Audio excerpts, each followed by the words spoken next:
Para o projeto em questão, o grupo pensou em desenvolver um novo vaso hidropônico para o cultivo de mudas ainda não existente no mercado.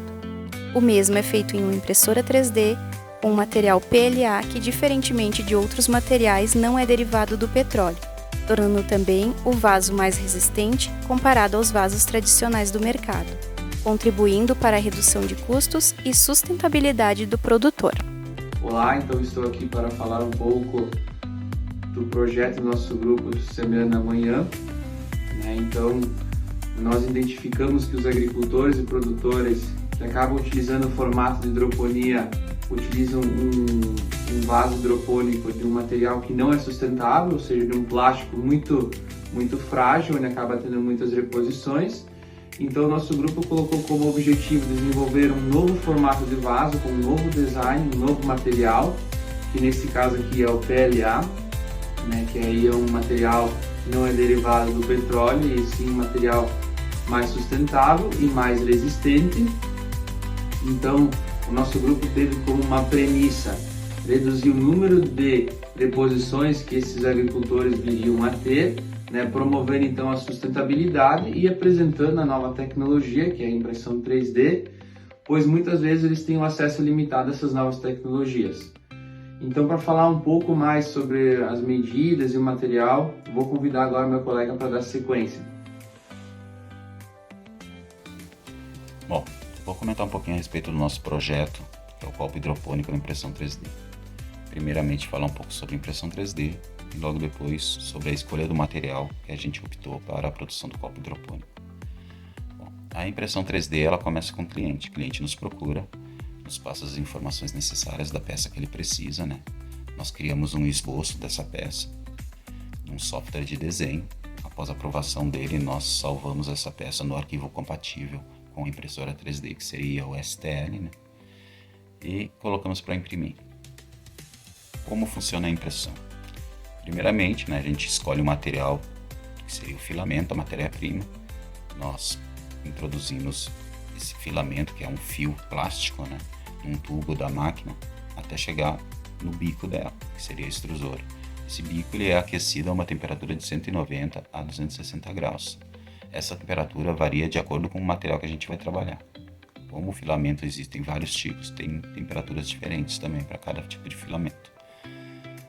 Então, após a introdução desse filamento no bico, ele é aquecido, começa a derreter esse filamento e a máquina vai criando camadas, uma sobre a outra, até formar a peça. Finalizou a peça, retiramos a peça, damos o acabamento final e entregamos para o cliente. Sobre o material que a gente decidiu trabalhar foi o PLA. Temos vários outros, temos PETG, temos o nylon, temos o ABS, só que o PLA ele tem uma característica diferente dos outros. No caso, o PLA ele é derivado do milho, da cana-de-açúcar, da beterraba, enquanto os outros são derivados do petróleo. Então, como nós vamos trabalhar com alimentos, não seria bom nós colocarmos esse tipo de material derivado do petróleo. O PLA ele vai nos fornecer as mesmas características necessárias para a produção do item, tendo a vantagem de não agredir a natureza. Então, por isso, nós optamos pelo PLA. Em resistência, em tudo, ele é durável, ele é aceitável. E o copo hidropônico que a gente está propondo, a vantagem dele é que a gente não vai usar uma ou duas vezes, como muitos outros que tem no mercado, que se usa uma, duas vezes e jogam fora. Esse copo hidropônico, ele pode ser reaproveitado para 10, 15 meses, dependendo do jeito que o agricultor usa ele. É um material resistente, é um material durável, então é um material que tem tudo para dar certo. Espero que tenha esclarecido as dúvidas e agradeço a atenção. Obrigado. Então, após a prototipação do vaso, nós fomos até a propriedade do Christian Muxo, no Salvador do Sul, a Saladíssima Hidroponia, que é especialista no cultivo de hidroponia, onde ele nos abriu as portas para realizar o teste com os vasos. Então, a gente disponibilizou 4 vasos para ele testar, que ficaram lá por 30 dias. Então, ele realizou o teste desde a muda pequena, na versão quadrada e cônica, né, com vários tipos de produtos. E as plantas, então, felizmente se desenvolveram tanto na muda cônica como na muda quadrada, ou seja, o nosso produto atende, não teve nenhuma quebra nesse período.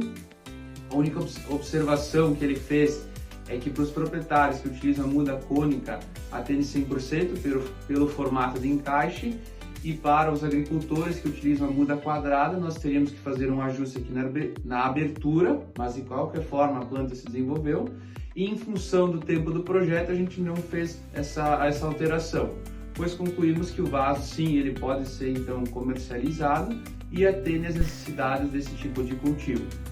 Com base no feedback atrelado aos objetivos principais do projeto, concluímos que o produto desenvolvido alcançou o resultado esperado, proporcionando inovação, sustentabilidade, redução de custos e dos impactos negativos ao meio ambiente.